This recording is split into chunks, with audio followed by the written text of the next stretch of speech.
નમસ્તે વાલીગણ। વિડીયોમાં આપણે આગળ વધીએ એ પહેલાં એક વાતની જાણ કરી દઉં કે જે વાલીઓના વિદ્યાર્થી જે વાલીઓના બાળકો અત્યારે ધોરણ 8માં ભણતા હોય એમના માટે આ ખૂબ જ ઉપયોગી વિડીયો છે, તો વિડીયો ધ્યાનપૂર્વક જોજો, બરાબર। બીજું કે જે બાળકોને નથી ખ્યાલ, જે વાલીઓને હજી નથી ખ્યાલ કે ધોરણ 8માં મુખ્યમંત્રી જ્ઞાન સાધના મેરિટ સ્કોલરશિપ નામની એક પરીક્ષા આવે છે કે જેમાં બાળકને 9 થી 12 સુધીનો અભ્યાસ કરવા માટે ગવર્મેન્ટ શિષ્યવૃત્તિ આપે છે, બરાબર। કે તમે માનો બીજી કોઈ પ્રાઇવેટ શાળામાં તમારા બાળકને અભ્યાસ કરાવવા માંગતા હો તો એમના માટે સ્કોલરશિપ આપે છે ગવર્મેન્ટ તમને, તો એના માટે થઈને આ વિડીયો છે। બને એટલો આ વિડીયોને શેર કરજો। અમે નૂતન જ્ઞાન સેતુ ટીમ જે રહી એ યુટ્યુબમાં આની બિલકુલ ફ્રીમાં તૈયારી કરાવીએ છીએ। ધોરણ 8 મુખ્યમંત્રી જ્ઞાન સાધના પરીક્ષાના તમામ વિષયોની એકદમ ફ્રીમાં તૈયારી કરાવીએ છીએ। રોજ સાંજે લાઈવ લેક્ચર હોય છે કે જેમાં બાળકો અને શિક્ષક એકસાથે લાઈવ હોય છે અને ટૂંકમાં લેક્ચર લેતા હોય છે, બરાબર। તો એમાં લાઈવમાં બાળકોને કંઈ પ્રોબ્લેમ હોય તો એ પણ ત્યાં પૂછી શકતા હોય છે, તો આ રીતે લાઈવ લેક્ચર પણ હોય છે। એટલે બને એટલો આ વિડીયોને શેર કરજો। જે વાલીઓના બાળકો ધોરણ 8માં ભણતા હોય કે જે વાલીઓ એવા હોય કે જેમને આર્થિક પરિસ્થિતિ નબળી હોય, પોતાનું બાળક હોશિયાર હોય પરંતુ 9 થી 12 સુધીનો અભ્યાસ કરાવવા માટે એ મોટી એવી ફી છે એ ભરવા સક્ષમ ન પણ હોય, બરાબર। તો એમના સુધી આ વિડીયો શેર કરજો। હવે એમને ચિંતા કરવાની જરૂર રહી નથી। ગવર્મેન્ટ પરીક્ષા લે છે, આ પરીક્ષા પાસ કરનાર વિદ્યાર્થીઓને ઘણી મોટી એવી શિષ્યવૃત્તિ આપે છે, બરાબર। કેટલી શિષ્યવૃત્તિ આપે છે, કઈ રીતે મળે છે, શું પરીક્ષા કઈ રીતે હોય છે, આ બધી આપણે વાત વિડીયોમાં કરીએ। ચાલો તો જુઓ, પરીક્ષા કોણ આપી શકે છે? સૌથી મેઇન પ્રશ્ન એ તો કે ભાઈ ધોરણ 1 થી 8માં સરકારી અથવા અનુદાનિત પ્રાથમિક શાળાઓમાં જેઓ હાલ ધોરણ 8 સુધી સળંગ અભ્યાસ પૂર્ણ કરશે તેવા વિદ્યાર્થીઓ, એટલે કે જે બાળક ધોરણ 1 થી લઈને 8 સુધી સરકારી અથવા તો અનુદાનિત પ્રાથમિક શાળામાં ભણેલ હોય તે બાળક આ પરીક્ષા આપી શકે છે।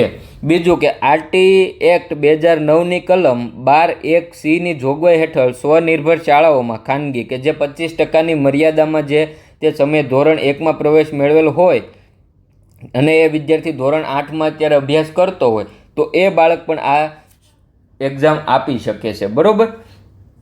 તો હવે આ થઈ એ વાત કે પરીક્ષા કોણ આપી શકે છે કે જે બાળકો ધોરણ 1 થી 8માં સરકારી શાળામાં ભણ્યા હોય એવા બાળકો, અને બીજા કે જે બાળકો છે એ આરટીઈ એક્ટ હેઠળ જે શાળાઓમાં એડમિશન લીધેલું હોય અને પ્રાઇવેટ શાળામાં ભણતા હોય તો એ બાળકો પણ આ પરીક્ષા આપી શકે છે, બરાબર।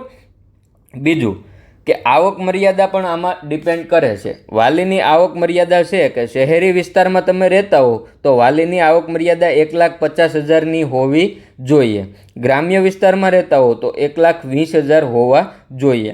અરજી કરવા માટેની વેબસાઇટ છે એ www.scbexam.org પર ઓનલાઈન અરજી કરવાની રહેતી હોય છે, પરંતુ હજી કોઈ જાહેરાત થઈ નથી।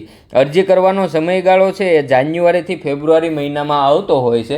જ્યારે અરજી શરૂ થશે એટલે આપણી ચેનલ ઉપર, આપણા વોટ્સએપ ગ્રુપ ઉપર માહિતી આવી જ જશે, બરાબર। એટલે એની ચિંતા તમ તારે ન કરો। જ્યારે પણ જાહેરાત થશે આપણે ચેનલ ઉપર અથવા તો વોટ્સએપ ગ્રુપમાં આપણે જાણ કરી દઈશું। ચાલો, હવે પરીક્ષાનું માધ્યમ છે તો કે પરીક્ષાનું માધ્યમ ગુજરાતી અને અંગ્રેજી બંને માધ્યમમાં લેવાય છે, પરંતુ જ્યારે તમે ફોર્મ ભરો ને ત્યારે તમારે એ સિલેક્ટ કરવાનું હોય છે। તો ફોર્મ ભરતી વખતે એક એટલી કાળજી રાખવાની કે તમે જે માધ્યમમાં પરીક્ષા આપવા માંગતા હો તે જ તમારે સિલેક્ટ કરવાનું રહે। ચાલો, પરીક્ષાનું માળખું છે તો કે 120 માર્કના બહુવૈકલ્પિક પ્રશ્નો પૂછાય છે। પરીક્ષાનો સમય 120 પ્રશ્ન માટે 150 મિનિટ એટલે કે 2.5 કલાક, 2.5 2.5 કલાકનો સમય તમને આપવામાં આવતો હોય છે। કયા કયા વિષયો પૂછાય છે, કેટલી સ્કોલરશિપ મળે છે એની આપણે આગળ વાત કરીએ।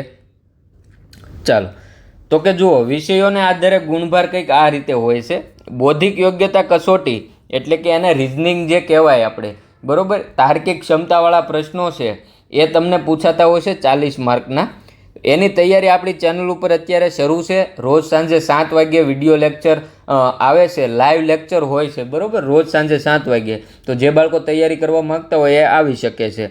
શૈક્ષણિક યોગ્યતા કસોટી કુલ 80 માર્કની પૂછાય છે, તેમાં ગણિતમાંથી 20 માર્ક હોય છે, વિજ્ઞાનમાંથી 20 માર્ક હોય છે, સામાજિકના 15 માર્ક, અંગ્રેજીના 10 માર્ક, ગુજરાતીના 10 માર્ક અને હિન્દીના 5 માર્ક. આમ કરીને 120 માર્કનું પેપર તમને પૂછાય છે. બરાબર, 120 માર્કનું પેપર તમને પૂછાય છે. 2.5 કલાકનો સમય આપવામાં આવે છે. હવે એમાં જે એસએટી વિભાગ રહ્યો ને, ગણિત, વિજ્ઞાન, સામાજિક, અંગ્રેજી, ગુજરાતી અને હિન્દી, એ તમારે ધોરણ 8ના બંને સત્ર, એટલે કે ધોરણ 8ના તમારે બંને સત્રના જે પુસ્તકો છે એમાંથી જ પૂછાય છે, બીજું કાંઈ નવું પૂછાતું નથી.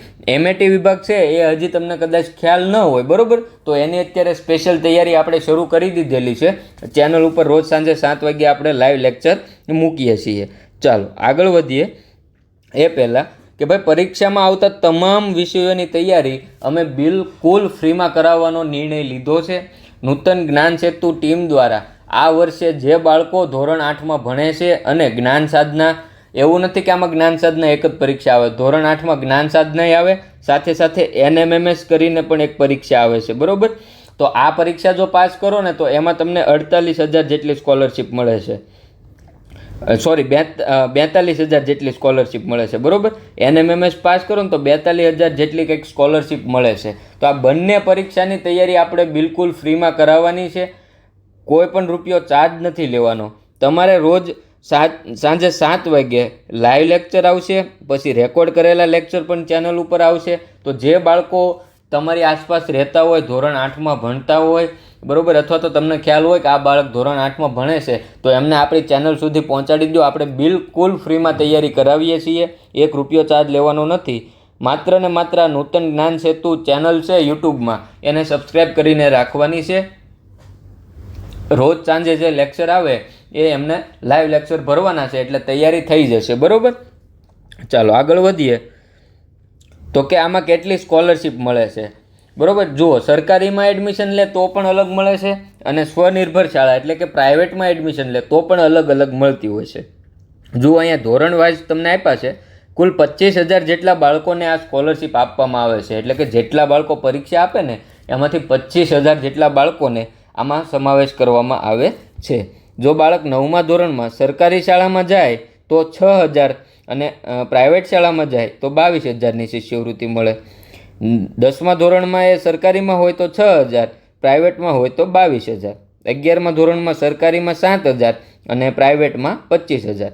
12મા ધોરણમાં સરકારીમાં 7,000 અને પ્રાઇવેટમાં 25,000. તો આમ કરીને જો સરકારી શાળામાં તે 9, 10, 11, 12નો અભ્યાસ કરે તો કુલ 26,000ની એને શિષ્યવૃત્તિ મળે છે. અને પ્રાઇવેટ શાળામાં અભ્યાસ કરે તો એને કુલ 94,000ની શિષ્યવૃત્તિ મળે છે. આ થઈ જ્ઞાન સાધના પરીક્ષાની વાત.